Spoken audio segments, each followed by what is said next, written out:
I found something horrific in a corn maze. Written by Justin Hirsch.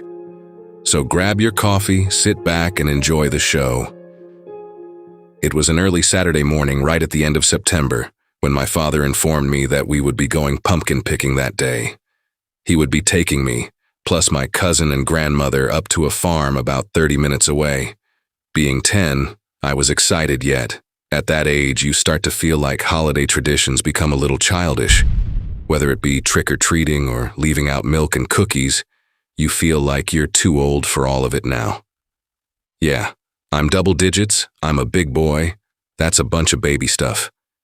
At least that's the way I saw it at that age. I now know those traditions are all too precious to give up so soon. I was still grateful regardless. Spending time with my dad was far too rare. Due to his occupation as one of the highest-ranked doctors in the state, he was always working. I could tell he tried to make time for me, he really did. Unfortunately for both of us, his job would never allow more than a few hours on the weekend of spending time together. Even then, he would still have to take the occasional call. Regardless of how I felt about what we were doing, I'd try to make the most out of the time with my dad. Before I knew it, we were only a few turns away from the farm. The ride over consisted of picking up my grandmother and cousin Susie. My grandma was fairly young, only in her early 50s, and Susie was 8. With my dad working long hours all week, Grandma had taken the role of guardianship over me for most days. She was a caring yet strict woman, but always made me feel important and worth her attention, on days my father could not give me any. I was close with Susie, or at least until I turned 9 when I adopted the more mature façade I had created for myself. With this new persona, I forced myself to see the typical fun things we got up to as childish and dumb. She could tell I was giving her the cold shoulder whenever we hung out, but with enough time, she could break me out of it. We approached a turn prompted by a red arrow sign with the word farm smeared across it in black paint. It led us onto a short gravel road with a parking attendant waiting at the end. The attendant had us drive into a grass field, which stirred a confused reaction from Susie and I. "Dad!" I shouted from the back seat. "What are you doing? You can't drive onto the grass." "Calm down, Fred," my dad lectured. "This is the parking lot." "What?" questioned Susie. "A parking lot can't be grass." "Oh, yes, it can," my dad replied. "How do you know where to park?" Susie questioned once more. "You see, they paint lines onto the grass just like a baseball field." Susie and I both turned our heads to our respective windows to see firsthand what my dad was describing. "Oh," I said, feeling stupid that I didn't already know that. I felt embarrassed and worried about what Susie would think about my ignorance of the fact you could really convert any flat piece of land into a parking lot. I looked over at her, still busy admiring the lines painted in the grass. Relief came over me when I realized she was none the wiser of my lack of knowledge, or maybe she just didn't care. The matter of finding a parking spot presented virtually no challenge since the 2 acres of field that made up the lot were only occupied by maybe 10 other cars. I guess it was to be expected since it was both early in the day and early in the season of pumpkin picking. Most people would consider any time in September to be far too early to pick pumpkins for Halloween because, by the time the holiday arrives, they would already be rotten or eaten by an animal. But my father figured getting a head start on picking pumpkins this year would be for the best, since it was unlikely he would be able to make time again before Halloween. And that fact that it would be less busy, of course. He always made a deal about big crowds and how he didn't want to get sick and miss important work. We pulled into a spot right in front of the barn itself. Well, it wasn't an actual barn filled with animals. The building was only styled as a barn and was actually just the farm's storefront.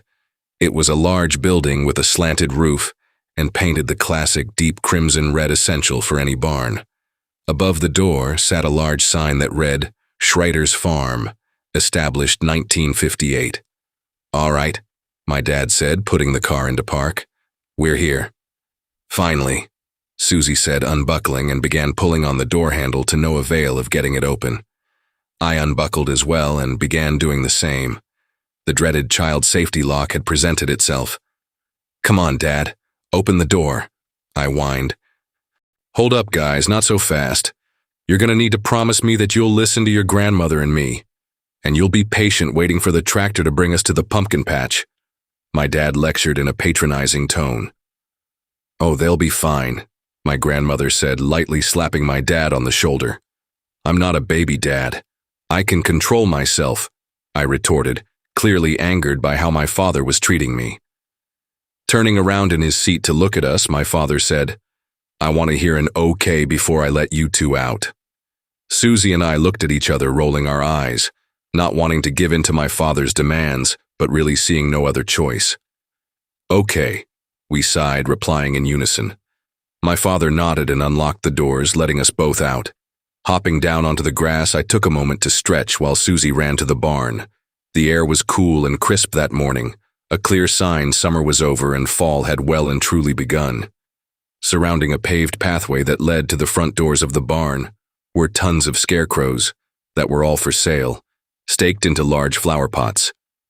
I walked to Susie, who was already on the path, anxiously waiting to get inside. Grandma and Dad caught up to us and we all walked to the doors.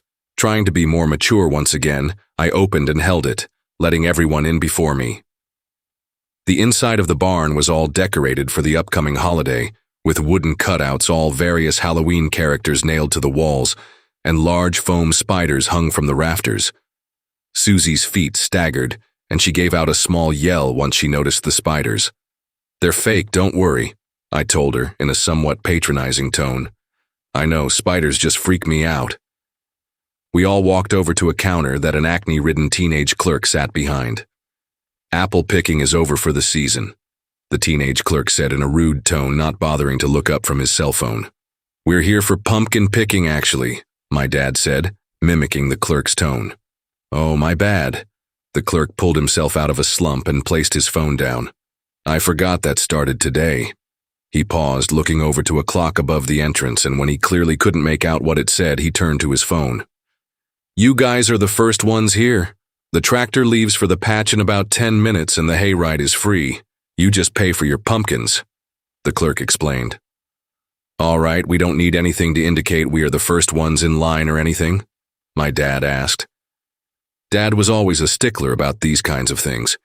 If he was there first, then he was going to be first. "Nope, there's a gate outside where the line starts, and there should be a guy standing behind it now. You'll see it," my dad said, turning to us. "All right, you guys can look around the store for a little bit with Grandma, and I'm going to get in line." "Hun, the man said there's still 10 minutes till they are ready to take us, and no one else is here," my grandma said. "Just let me wait, and that way when people do show up, we don't have to wait until the next trip," my dad explained quickly. Grandma shrugged in defeat and both groups went their separate ways. She then walked us over to a row of freshly baked donuts. Susie and I examined them with gluttonous expressions on our faces. "I'll get you each one when we get back. Sound fair?" Grandma said. We turned to her and nodded in approval. We then approached a cartoony-looking animatronic cow head mounted to a miniature barn. A large red button sat in front of the head with the text that read, "Press" written on it. Susie did just that, pushing down on the button, which brought the cow to life. "Welcome to Schrader's farm, serving your community since 1958.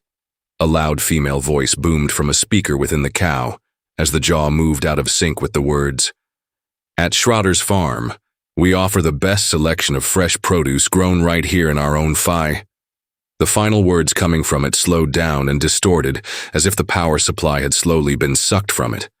A loud buzzing sound filled the room, and the lights overhead also began to dim and flicker, until they went completely dark.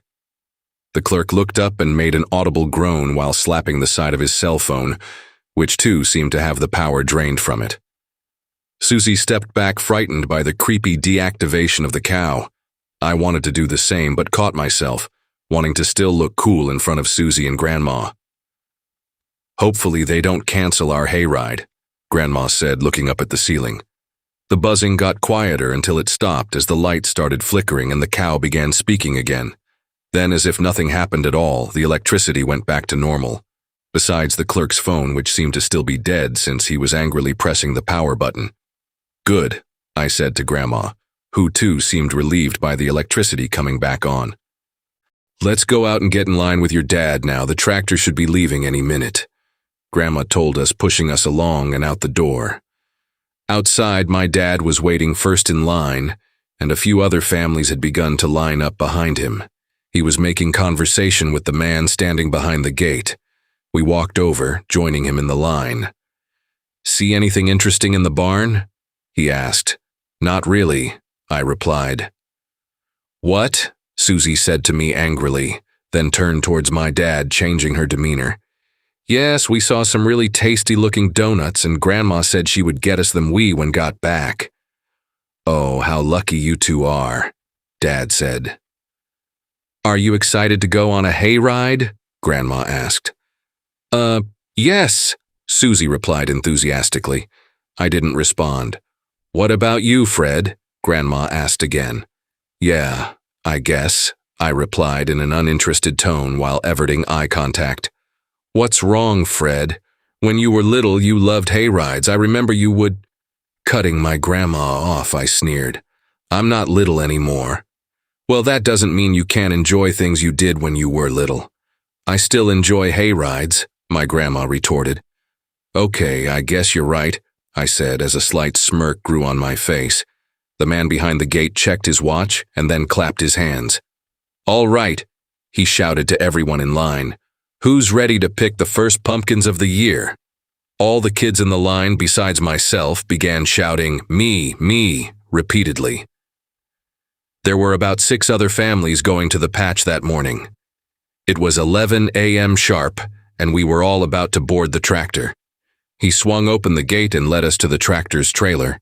It was a large, long platform with blocks of hay placed evenly around the inside. We each climbed up a short step ladder onto the trailer. Come on, let's sit in the back, Susie said. It's the most bouncy back there. No, I think I'll sit up front, I told her. There I was doing it again, trying to act all mature but in reality just ruining the fun. Fine, she said begrudgingly. You're no fun. I walked over to the hay bales that were the closest to the tractor itself and sat down. My dad, Grandma, and Susie all followed, sitting down beside me. The other families all piled on until there was no one left waiting. The man who led us to the trailer walked over to the tractor, climbed in, and then started it up. A loud roar came from the engine. Then we all bent forward as the tractor began moving. We quickly regained our balance and we were off toward the pumpkin patch. The tractor took us along a dirt path, past a small pond, along the side of the ransacked apple orchard, and finally to the pumpkin patch. The pumpkin patch spanned across nearly 3 acres of land with hundreds if not thousands of bright orange and pale green gourds scatter across the field. The tractor rolled to a stop underneath a tree just at the periphery of the patch. Susie and I leaned over the wooden railing of the trailer trying to spot the best pumpkin, while the other kids on the trailer all rushed to the gates wanting to be the first ones to get out. The tractor driver climbed out and walked up to the trailer. You guys ready? He asked, stirring the kids' excitement even more. He unlatched a small steel chain, setting all the children free onto the pumpkin patch. They all rushed out as the parents tried their best to catch up to them. Go ahead, guys, Dad said, motioning to us with his hand. We'll catch up, just stick together. I contemplated being mature and waiting behind with the adults, but I gave in and followed Susie as she hopped off the trailer to the ground. Come on, she said, running into the patch. Let's find the best one. I caught up with her, but it proved to be difficult to maintain speed as she was basically sprinting as fast as her tiny, energetic legs could carry her. Slow down, I said, panting. We can't find the best one if we are just running past them all. She complied, and we both slowed down, finding ourselves near the center of the patch with nothing but pumpkins all around us. All right, Susie said, not sounding out of breath in spite of her sprinting for the last minute. Let's start looking. We began our search, walking side by side down a row of pumpkins, scanning each intently.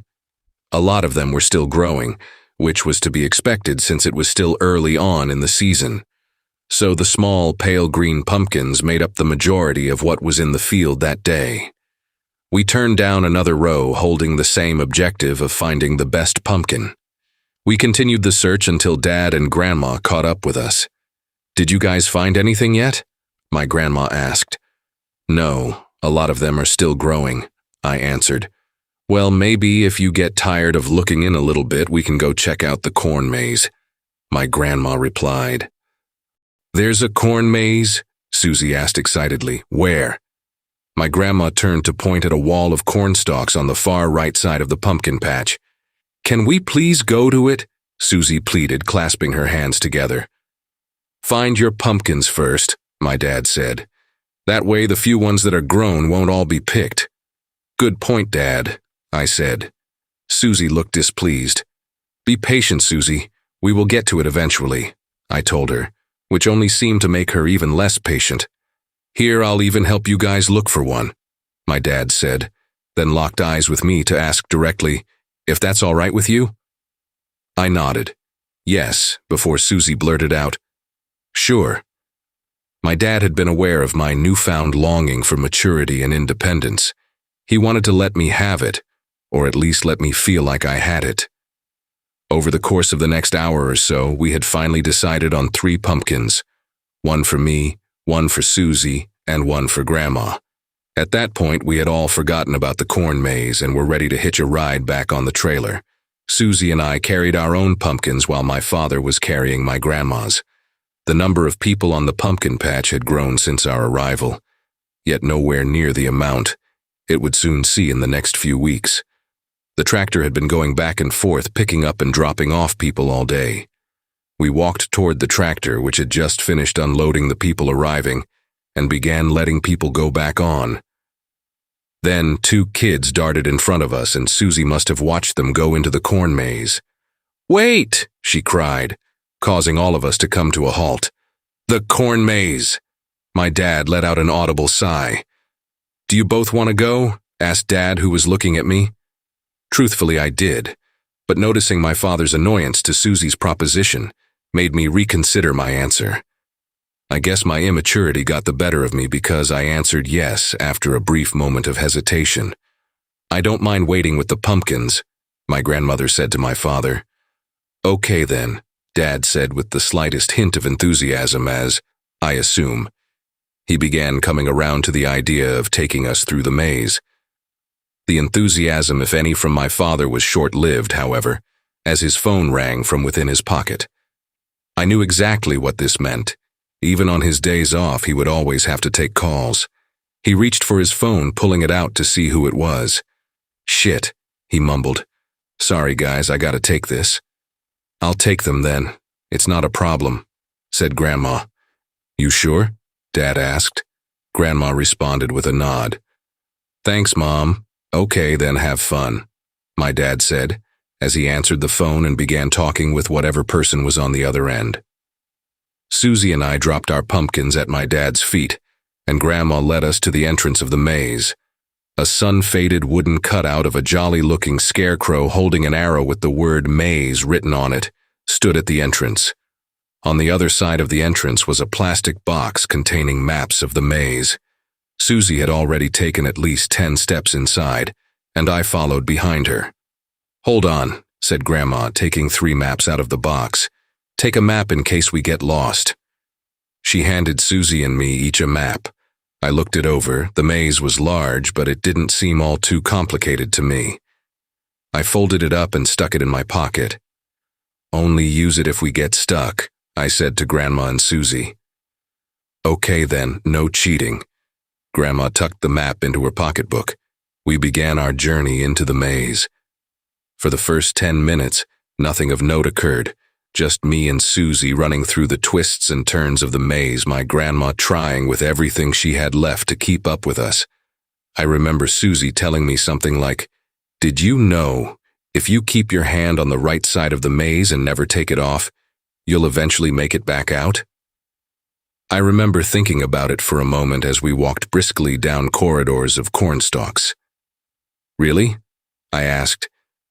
"Where did you hear that?" "I watched a YouTube video about it. We should try it." I replied with something like, "Don't believe everything you hear on the internet." Like I heard my father say to me 1,000 times before, but in this case, Susie was right. "But maybe we should try it," I said, "if we get lost." Once we had gotten deep enough into the maze that the sounds of all the people in the pumpkin patch had gone silent, we slowed down. I took in the crisp air around us. The corn stalks lightly blew with the breeze, and the soft dirt that was bred for agriculture felt like walking on a thin layer of sand. "Oh, can I get a picture of you two?" my grandma asked. Susie and I looked at each other in horror at the proposition, knowing Grandma this would take forever. I was about to make an argument against it until I remembered I had to be the mature one.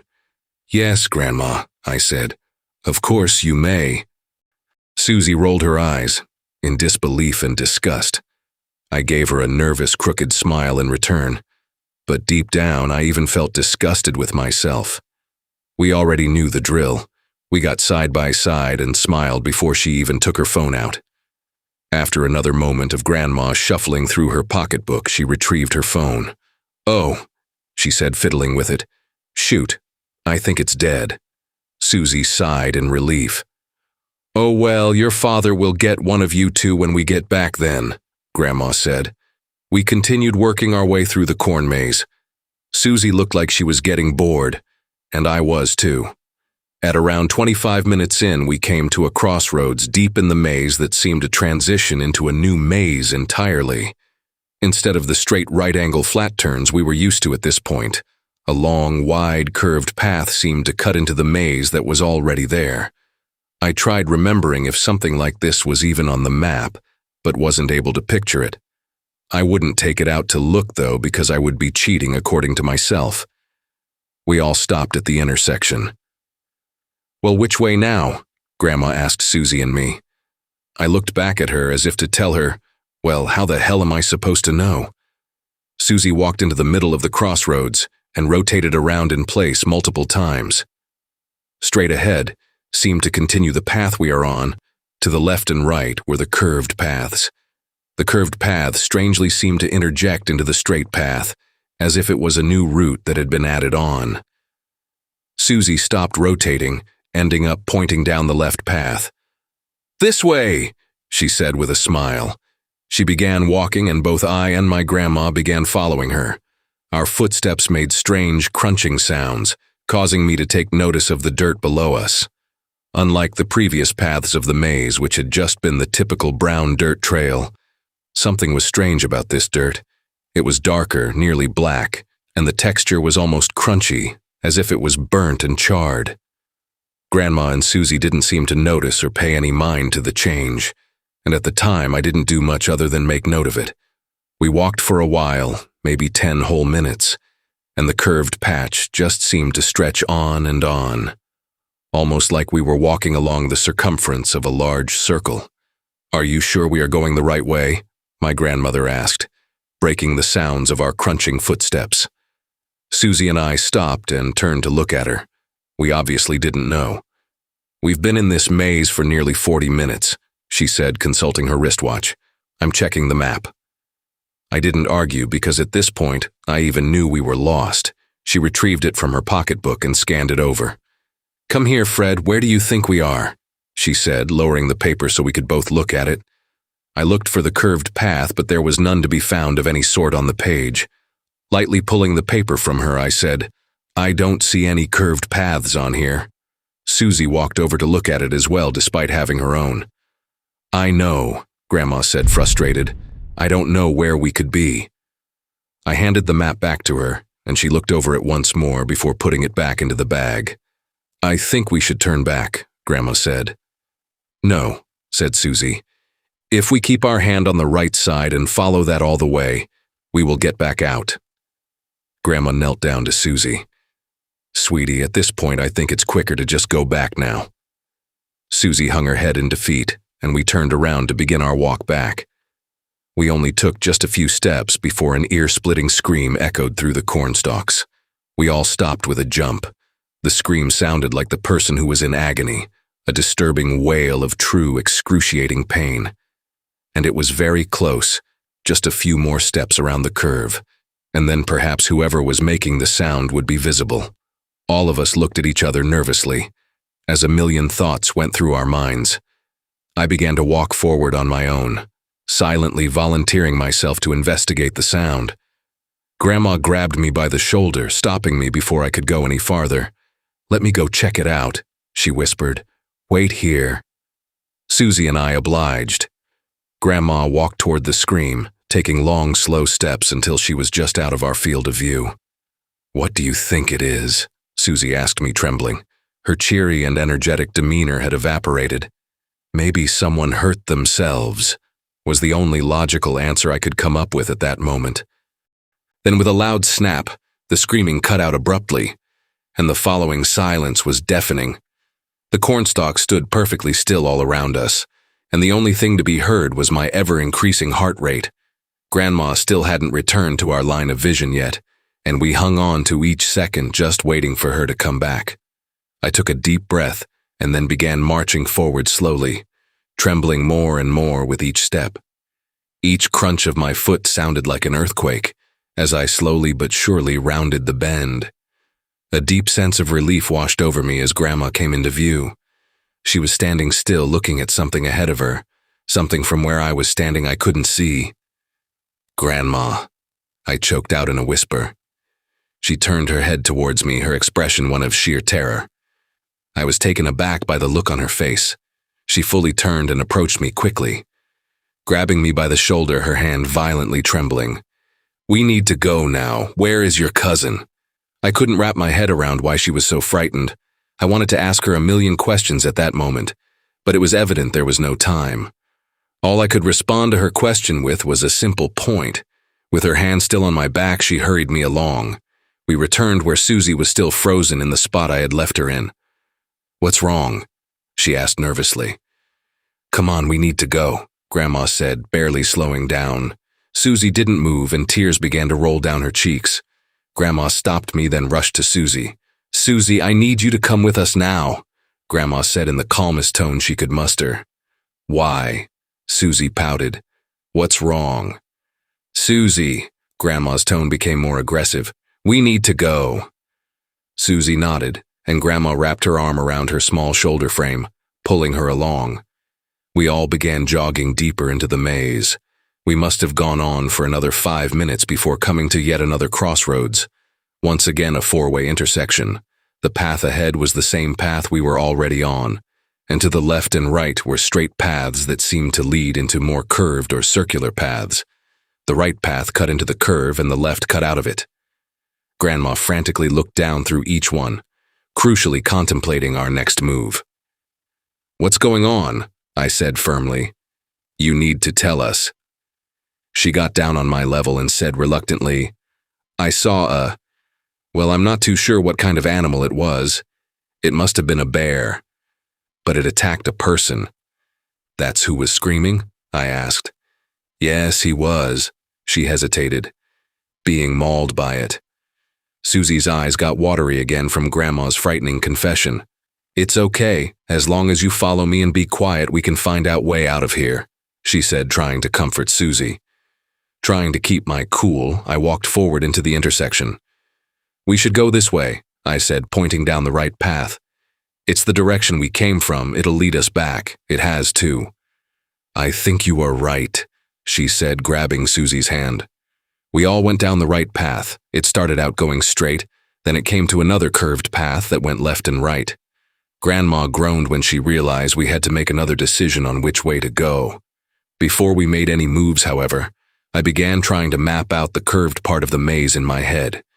It started out on a long and constant curve, almost like a circle, then two branching paths that lead into smaller curved paths, which was where we were now.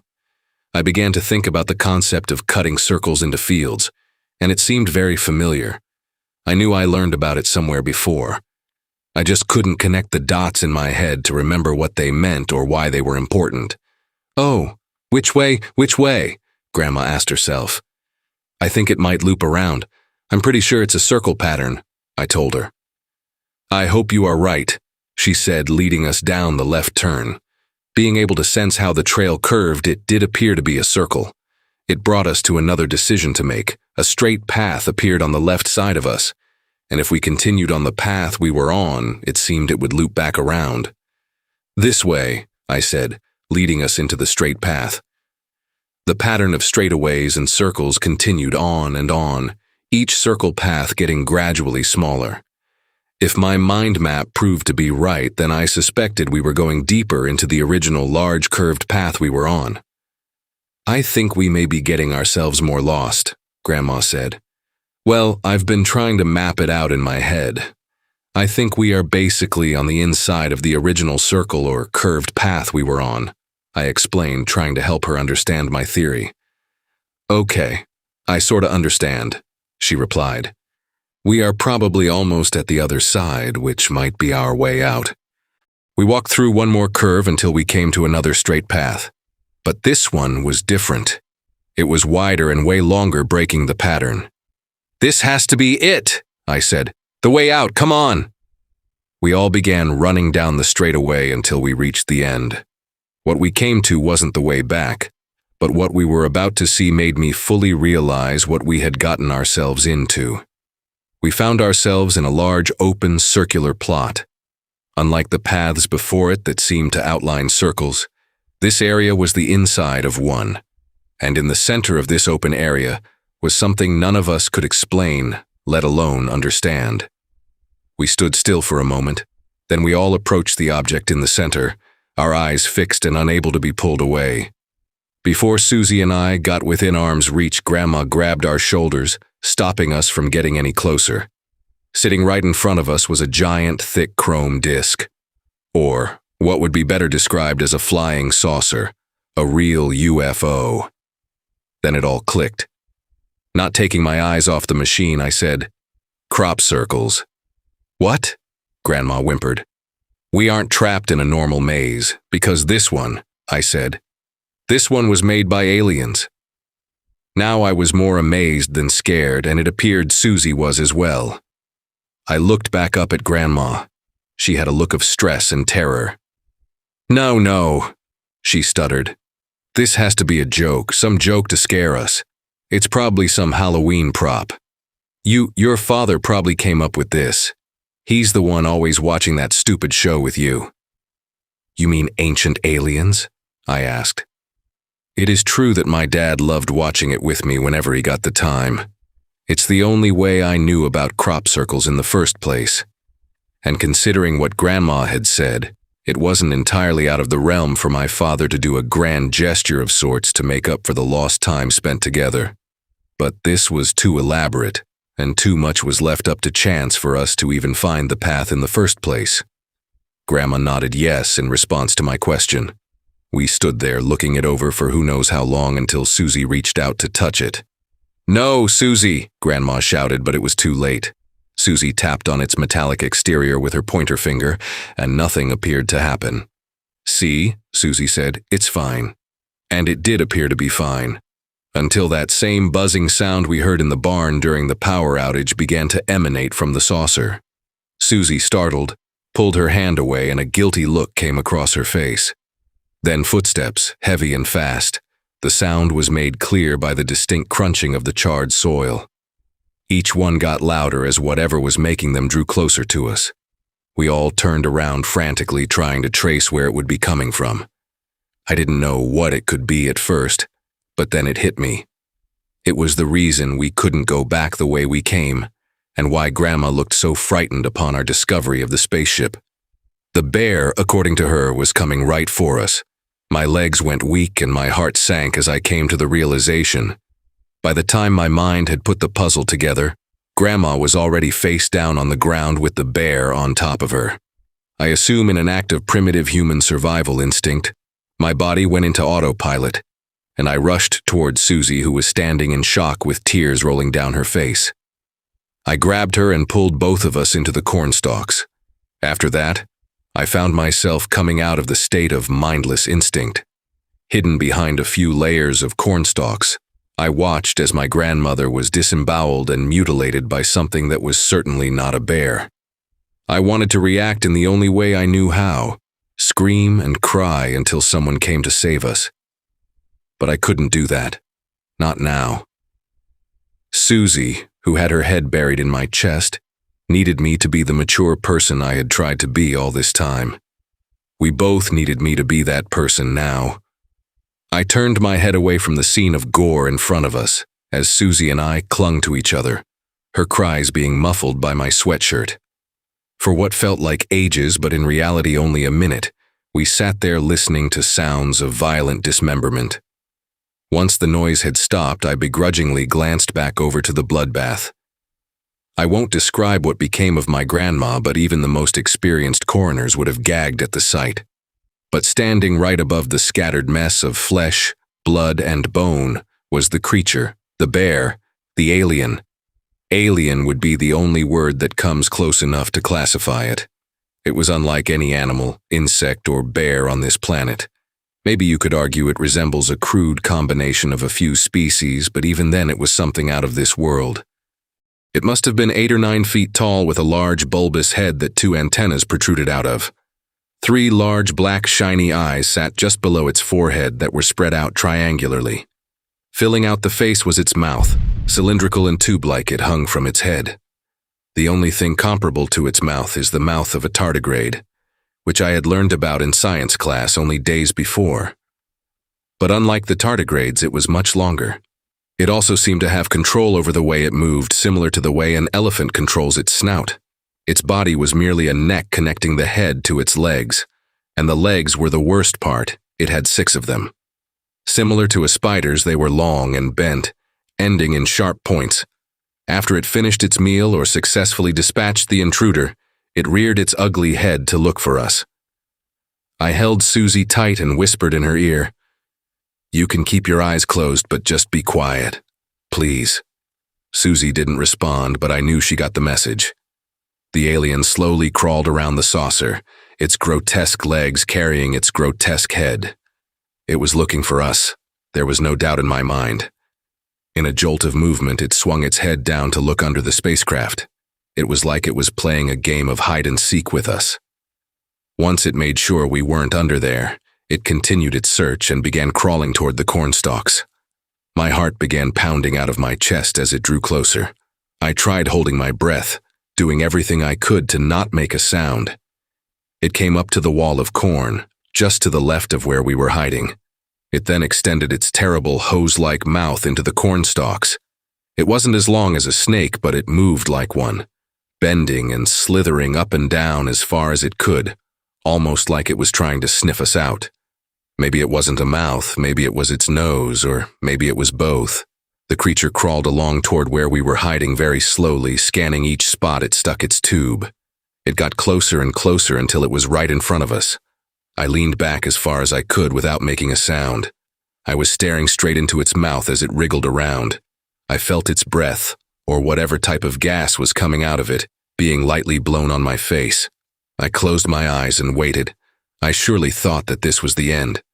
But moments later it continued working its way around the circle. Somehow it didn't sense us. I continued holding my breath until it finished searching for us moments later. It crawled away from the cornstalks as I assume it gave up its search. It disappeared back into the path from the way we came in. I finally gasped for air and dragged my sleeve across my forehead, wiping the sweat that was pouring off of it. I wanted to sit there and wait until someone came and found us, but I knew that wasn't going to happen. "We have to get up now," I whispered to Susie. "Keep your eyes closed and hold on to me. We are going to stand now." She nodded her head in approval and we both slowly rose to our feet. Since the alien had exited from the way we came in, going that way was off the table. But I worried, however, that it might be the only way can go. Slowly we took steps until we just barely emerged from the wall of corn. I looked to Susie, who was clung to my side, making sure her eyes were still closed. Luckily they were, because if she had seen what became of Grandma, her shrieking at the top of her lungs was nothing but guaranteed. I scanned the area for another possible exit, and tried my best to avoid looking at the pile of human remains. There was another way, just opposite the side we entered from. I couldn't be sure if it would truly lead us out or just be a dead end, but it was a risk we would have to take. "Just walk with me and you'll be fine," I whispered to Susie, as we both held on to each other and began walking. We came to the entrance of the path. I looked back at the saucer, which was still sitting in the center of the circular plot. It served as a grim reminder, knowing that if this path didn't lead us out, that would be it. With a deep breath from myself, we began walking forward down the path. It seemed to be an exact copy of the path we came in on, which gave me hope that this would lead us out. Susie finally spoke. "Grandma, don't." I cut her off. If she finished that sentence, I wouldn't have been able to hold it in any longer. We continued our march through the path, and I continued working out my mind map in my head. The path we were on now seemed to be an exact copy of the path we entered the UFO area on. Then I thought that this must mean that the UFO area is the center of the main big circle, the one we entered the aliens' crop circle on. Now I was positive the path we were on now would lead us out. In no time at all, we came to the end of the path, which led us out to the main circle just like suspected. Now it was only the matter of going left or right that would lead us out. One way would bring us back to the real corn maze, and the other would have us loop around the whole circle, most definitely causing us to cross paths with the alien. This is where my mind map failed me. I couldn't figure out which way to go. "Susie," I whispered, "open your eyes now." She did, and then looked at me. "This is the main path. Do you remember which way we first came from?" I asked. She did just that, but nodded her head no. Still standing in the doorway connecting the paths, I peered my head out, looking left and right over and over. I couldn't make a decision. We were so close to freedom, but this one choice was blocking our escape. I began to grow very frustrated very quickly. All the emotions I had built up were turning into anger. I was about to begin ripping out my hair then. Crunch. A footstep. It was no mistake. All that anger instantly turned to fear as my blood ran cold, knowing that we would be face to face with the creature once again. "Hey," a voice called out from a close distance. It wasn't the alien. It was another person. The relief came and went very quickly, however, because I realized that the person was unintentionally calling for the creature to come and kill him. I wanted to run out and stop him from talking, but I was too afraid the alien would have already made it to him. "Hello, anyone?" the voice cried again, now sounding like it was coming from the left, just next to us. He was too close to us now to let him draw the attention of the alien, so I stepped out to make myself seen. It was a middle-aged man with a gruff beard and a trucker hat, whom I had clearly startled by basically jumping out in front of him. "Oh," he shouted. "Shh," I hushed him harshly. I'm sorry," the man said, taken aback, speaking much more quietly in a slight southern accent. "Is everything okay? Is there an adult with you?" "No," I said. "To both of your questions, we need to get out of here." "Are you hurt? What happened?" he asked. "And did you happen to see a little blonde boy run through here? He's my son. He ran off. I tried looking for him and now I'm lost." "There's no time to explain," I said fanatically, clearly causing confusion for the man. "Listen, I'm sorry, but your son is most likely dead." "Dead?" he said in a shocked laugh. "What the hell are you talking about? This is only a corn maze.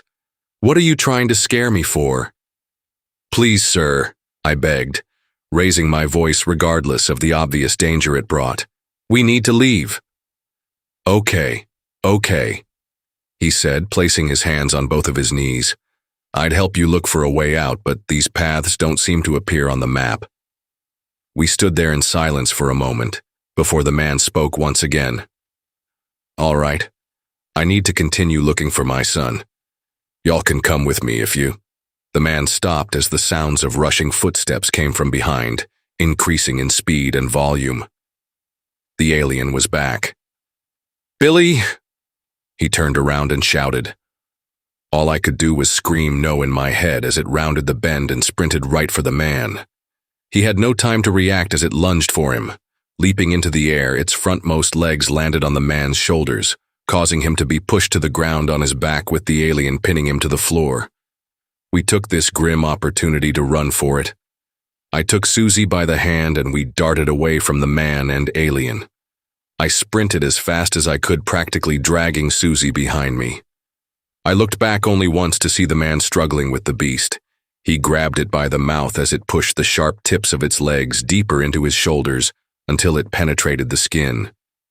This caused him to let go in pain, and then his fate was sealed. Then I looked away. I kept running and running, yet the way out was nowhere in sight. This one curved hallway of cornstalks just seemed to stretch on for infinity. Then the worst possibility came true as crawling footsteps came from behind, growing louder and closer by the second. It wasn't going to let us get away again. Even with no breath left in my lungs, I ran even faster.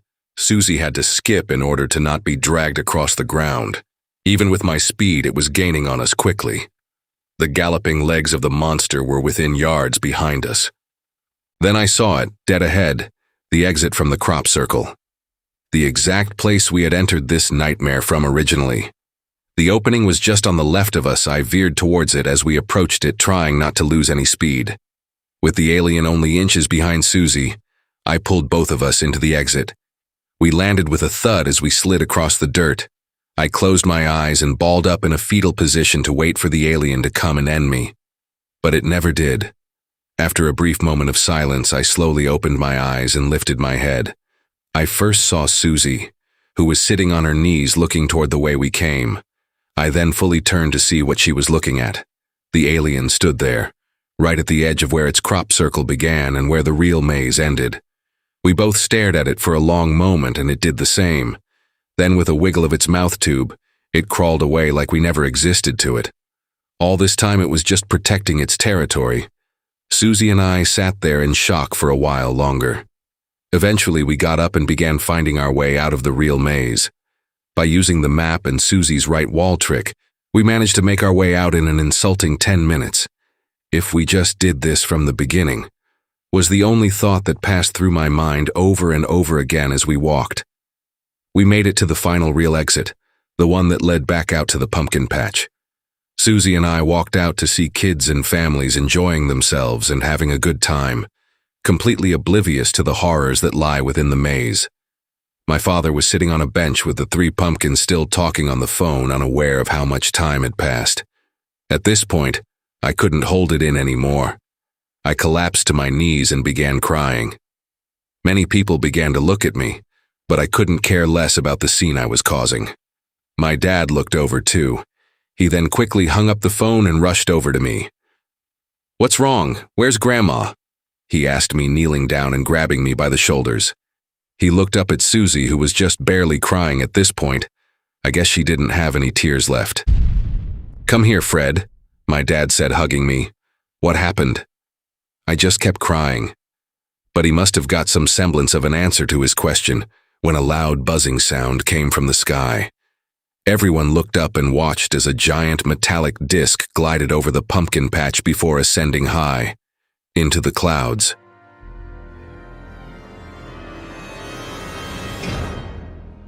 Hey family, a very big thank you to Justin Hirsch for allowing me to narrate such an awesome tale. Be sure to check out their Creepypasta fandom profile for more of their awesome works. If you would like to support us and make a donation, I'd be very much appreciative. I do have PayPal and a Buy Me a Coffee account. Be sure to also check out our merch store. There are plenty of items and designs to choose from. If you enjoyed this video, then why not check out the next one, here, on the right-hand side. You can also follow us. All my socials and all my other links are contained within the Linktree link below. Take care, everyone, and I hope you all have a wonderful and peaceful night. And don't forget, where fear is, happiness is not.